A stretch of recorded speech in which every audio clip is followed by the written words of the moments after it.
ஹாய்ஸ், இன்றைக்கி நம்ம ஒரு ரெசிபி வீடியோ பார்க்கலாமா? கருவாட்டு குழம்பு எப்படி வைக்கிறது பார்க்கலாம்.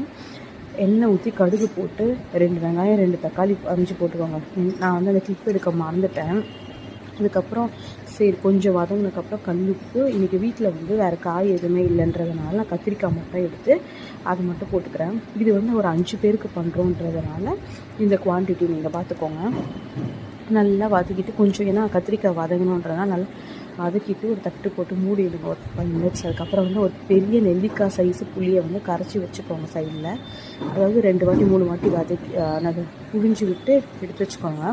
அப்புறம் அந்த இது இருக்குல்ல, புளி தண்ணி ஊற்றிட்டு 2 ஸ்பூன் 2.5 ஸ்பூன் போட்டுக்கோங்க மிளகாத்தூள் மஞ்சத்தூள் போட்டுட்டு நல்லா கொதி வந்ததுக்கப்புறம் கொரியாண்டர் லீஃபு, அதுக்கப்புறம் மல்லி இலை எல்லாமே போட்டுட்டு சைடில் என்ன பண்ணுங்கள், கருவாட்டை வந்து ஒரு 4 வாட்டி 5 வாட்டி கழுவி வச்சுக்கோங்க.